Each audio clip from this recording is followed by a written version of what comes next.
કેમ છો વિઠ્ઠલભાઈ? મજામાં છું. મજામાં? શું તકલીફ હતી કયો જરાક. મને કોરોના વખતથી 4-5 વર્ષથી ચોથા પગમાં કેડોની અંદર તકલીફ હતી, તેનાથી મારે ચાલાતું નહોતું અને ખાલી પગે ચડી જતી. બરાબર, એટલે કોરોના સમયથી તકલીફ હતી કમરમાં. બરાબર, એટલે ચાલવામાં તકલીફ રહેતી હતી, પગમાં ખાલી ચડી જતી. પગમાં ખાલી ચડી જતી અને મારાથી વજન બી ઉચકાતું નહોતું. વજન બી નહોતું ઉચકાતું. એટલે આમ જો તો 2-3 વર્ષથી તકલીફ હતી. બરાબર. અને કેટલા ડોક્ટર ફર્યા હતા? શું હતું? હું 4 થી 5 ડોક્ટર ફરી વળ્યો. બરાબર. શું કીધું હતું ડોક્ટરે? બધાએ ઓપરેશન કરવાનું કહ્યું. ઓપરેશન કરવાનું. તમારો વધારે પડતી ગાદી હટી ગઈ છે. એવું ખાલી 1.5 સેન્ટીમીટર જ બાકી છે ગાદીને ને મણકાની વચ્ચે. બરાબર, ઠીક છે. બસ. તો હવે કેવું છે? આપણે આજે લગભગ 6ઠું 7મું સીટિંગ કર્યું. બરાબર. અત્યારે મને 80 થી 90% ફેર છે. 80-90% ફરક પડી ગયો. પહેલા જે તકલીફ હતી, ચાલવામાં તકલીફ રહેતી હતી, લાંબુ ચાલી નહોતા શકતા અને પગમાં ખાલી ચડી જતી હતી, બેસવામાં તકલીફ રહેતી હતી, આ બધી વસ્તુમાં હવે કેવું છે? હવે હું 15 થી 20 મિનિટ ચાલી શકું છું. હવે ચાલી શકો છો.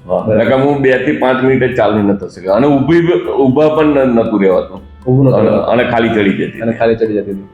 બરાબર. એટલે હવે આ બધી તકલીફમાં છુટકારો મળ્યો છે. અને મારે કસરત ધીરે ધીરે ચાલુ જ છે અને એનાથી ફાયદો થાય છે. બરાબર.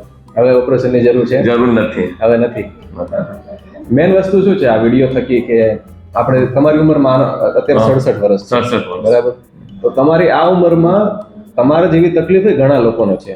બરાબર. આપણે તમારી તકલીફ સમજીએ ને તો આ માનો કે 4થું મણકું છે ને 5મું મણકું છે. બરાબર. તમે કોઈ પણ એવું કઈ થયું હશે, બરાબર, વજન ઊંચા હોય કે પડી ગયા હોય, તો આવી રીતે મણકા દબાય અને આ ગાદી જે આવી રીતે બહાર આવી અને બાજુમાં જોવો તો અહીંયા નસ છે.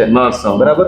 એ નસને દબાવી, એના કારણે તકલીફ હતી. બરાબર. બીજું, તમારું આ જે નીચેનું 5મું મણકું હોય ને, એ 5મું મણકું પણ આગળના મણકા ઉપરના મણકાથી આગળ આમ ખસી ગયું હતું. આવી રીતે આમ ખસી ગયું હતું. એટલે આ ખસવાના કારણે જો ગાદી ખસી ગઈ. સમજી ગયા?